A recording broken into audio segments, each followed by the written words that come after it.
welcome this evening. I'm here, Coach Ruben, with 24/7 Podcast. We're here with Coach Perrone from My Recruits. Thank you for being here today. Thank you for having me. No problem, man. We've been waiting to get you on the show. We've been hearing great things about you.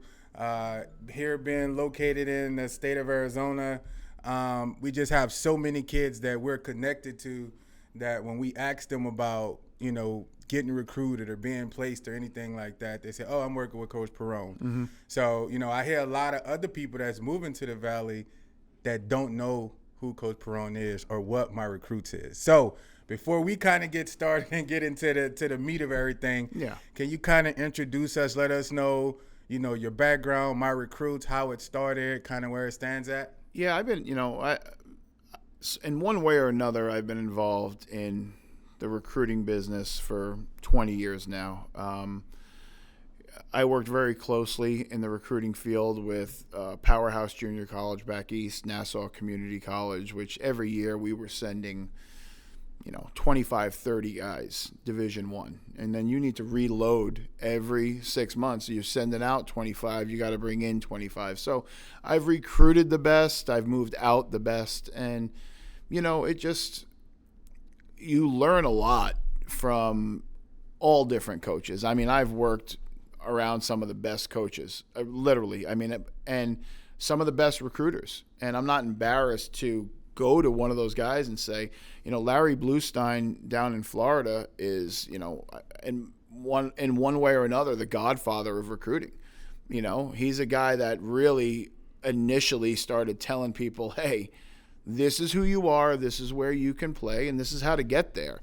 So you take what you can from everybody. I mean, you're going to learn good things and you're going to learn bad things. I took the good things out of everyone over 20 years, and I said, hey, I got to take all that now and put it together into one ball. And that's how My Recruits was born. I had a high school job here.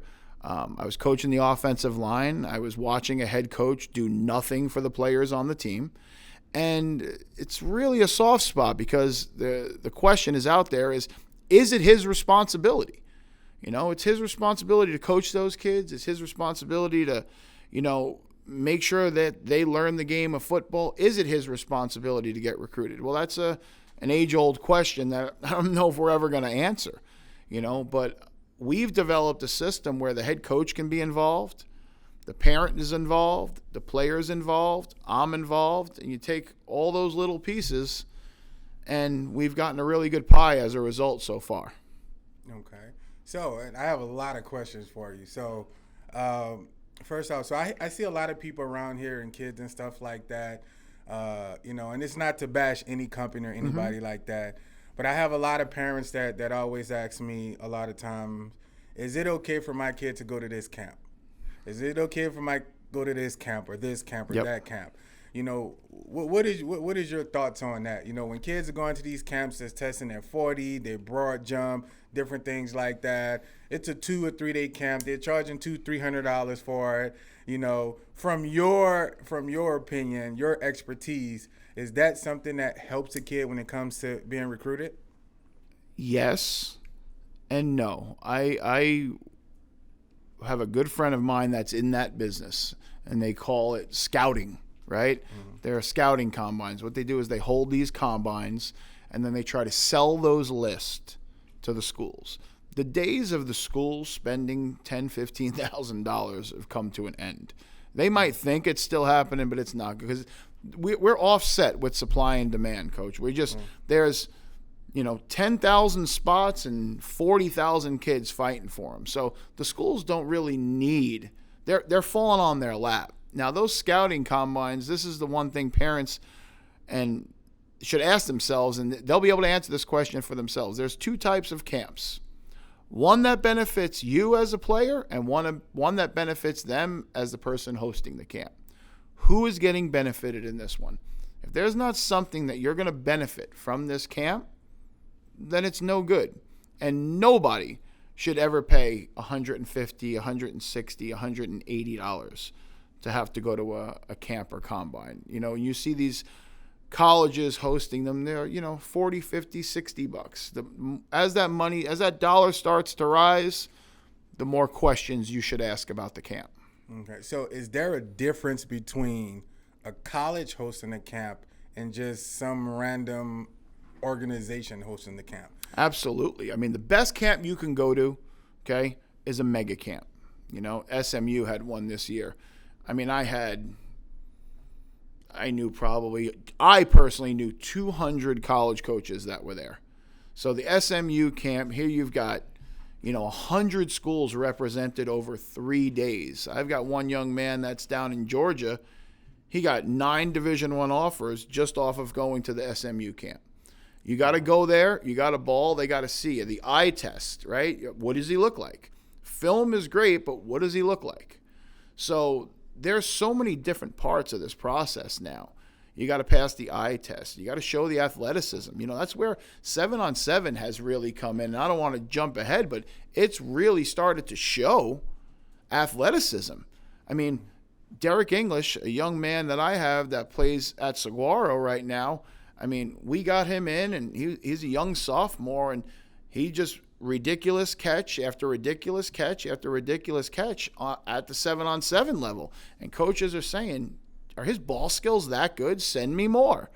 And, there's so many different avenues that all lead to the same spot. And you got to really kind of put it all together. It's really not what it used to be, which is go out on the field, ball out, and it'll all fall into place. Because you got too many guys out here, especially in the state of Arizona, that are balling out. So you got to fight for it. Right. So with that, a lot of people before, and maybe I'm just, kind of ignorant to it, but I didn't hear too much about too many kids from Arizona getting recruited until I started hearing about my recruits. So I honestly think you had a lot to do with that. So I personally want to say thank you. As me living in Arizona now, I tell a lot of people a lot of times, man, Arizona have a lot of ballers. And I think we're not looked at because we're next to California. We're not really looked at as a state that really have ballers.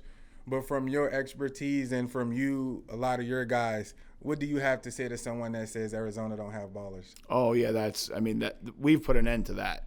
I can tell you that right now. I mean, we have literally – I feel we're in the top 5. Now, I've lived in Florida and recruited in the state of Florida. You know what I mean? I've lived up in the East Coast, and I've recruited up in the East Coast. I've spent 2 years in Texas, and I've recruited down. So I've been around. I know this game. I'm tied into Georgia well. I've placed probably 2,000 kids out of schools in Georgia. I can tell you right now, Arizona is head and shoulders right there with any other state in the country. And just to touch base on, first I want to thank you for that, because I'm not in this for the gratitude. I'm not in this for, the pats on the back, but I get the opposite. And that's what really in this business is sad, is I get resistance from the 7-on-7 teams, the high school coaches, the media. 1 out of every 10 guys supports what I do. They actually go out there and they'll say, well, you shouldn't be charging a kid, to help him get recruited. You should do it for free. I work 7 days a week, 16 hours a day. Sometimes I'm upside down on weeks. My kids pay $12 a month to keep their website and my portal, which has got over 4,000 coaches in it. So we saw what was broken in this business, which is guys charging $2,000 and $3,000, and we fixed it. Do I make a living? Yeah, but it supports my family, and I'm not embarrassed to charge $12 or $13 or $100 to build a website and whatever my fees are, when everybody out there is doing the same thing. I'm getting criticized by these scouting companies that are selling lists for $25,000 to Cal or wherever in the Pac-12. But they're giving it away to the kid for free, right? And what they're giving away is the same thing that they've been doing for years. Fill this out, and I'll talk to you in 4 years, okay? My guys, weekly appointments, 517 kids every week to 2 weeks. Get on the phone for 10 minutes. It's mandatory. If they don't, I'll message them and I'll tell them, hey, you're falling behind. You need to get on the phone. We have stuff to go over. It's the personal touch that me and my recruits adds that's always going to keep us number one because nobody can do it. Okay. So when that negativity comes, and I can speak too as being out in the sports world here in Arizona, I see a lot of it maybe from the media, but as me having so many connections with a lot of kids, I've never heard a kid personally say they got screwed by my recruits. You won't. And I'm not saying that because you're sitting here. Yep. Honestly, I have a team, Team 24, we're a travel team. We go to a lot of the big tournaments and things like that. I have a lot of kids that was actually had your services. And every time I talk to them, I'll be honest, hey, man, why did you sign up for my recruits, Lord? What's going on? Well, Coach, I was having trouble doing this and that. Hey, I reached out to him, and then now he started contacting me. I started getting this. I started getting that. So I'm like, okay, well, cool. So at that point, I'm like, he's helping me. So at the end of the day, it's about the kid. And if the kid is getting what they want and the kid's happy, I have nothing against it. And I'm only as good as my product. And that's what I start the conversation off with. I mean, I'm not a miracle worker. I can't take a 5'10", 210-pound guard and, get him into ASU. It's never going to happen. But I can tell that 5'10", 210-pound guard, maybe you should look in this direction. Maybe you should switch to this position. Maybe you should go to this trainer and see if that position's a good fit. And if it is a good fit, maybe these are two schools that I think you'd be a good fit. And then it all starts to fall into place. I mean, I believe something that a lot of people don't believe. I believe that if a young man wants to play college football, that he can. At any level, no matter what he brings to the table, there is a path for him to get into college and play football. Okay. So I don't want to keep you too long. I still have a whole bunch of questions. No, you're good. A couple questions that I hear a lot, and you kind of mentioned it before. I hear a lot of people say 7-on-7 is not real football. I hear a lot of people tell their kids, oh, don't go play 7-on-7 football. You need to go to this camp. You need to go to this. 7-on-7, don't give out scholarships. Coaches don't look at that because that's not real football. So I'm asking you, I know you say you have over 500 coaches on your portal. 4,200. 4,200. So you directly have connections with them. 60 to 80 a day I talk to. So what do you say to a lot of, and I've even seen coaches say it, I really haven't seen any head coach, but I see a lot of assistant coaches, position coaches say 7-on-7 is not real football. What do you have to say to that? I can't imagine how many times you hear that. I hear it too. I could tell you what we do here. Our kids have a website, right? Because everybody knows you got huddle film, right? Right. Okay, so that's great. You got huddle film. But there's so much more to this process than just huddle film, right? You got the grades, the academics. You got, the biography on who you are, what you are, and kind of. So in addition to that, in our film room, we tell kids, listen, you got mom and dad are at your 7-on-7. Do me a favor. Please make sure that they're recording. Or a lot of the 7-on-7s, the good ones, like you'll have guys filming it, right? I have them take that 7-on-7 film and I have them create a YouTube channel. And they call it, John Smith 7-on-7 YouTube channel. Do you know how many scholarships that my college coaches couldn't make a decision on the huddle film and they went to the 7-on-7 film to see the athleticism, to see the ball skills of the receiver, to see just, the way he moves in space? And that closed the deal on the scholarship. I mean, it's complete.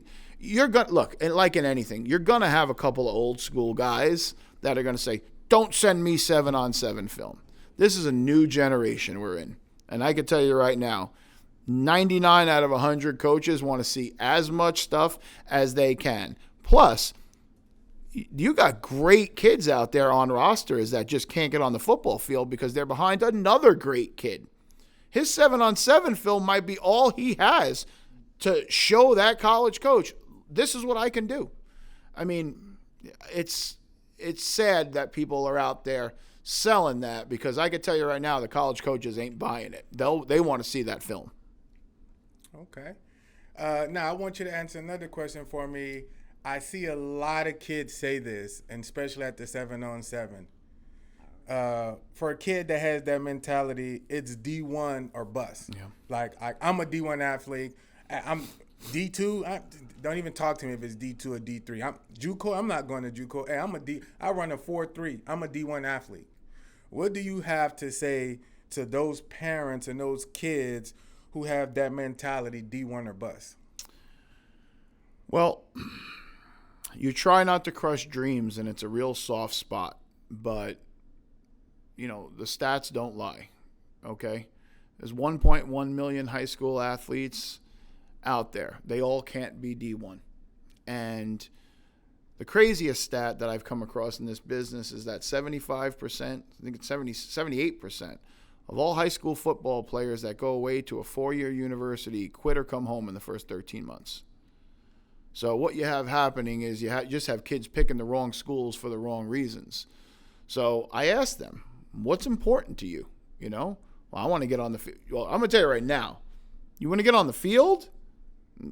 I don't care who you are. The odds on you getting on the field year one in Division I football is real slim, okay?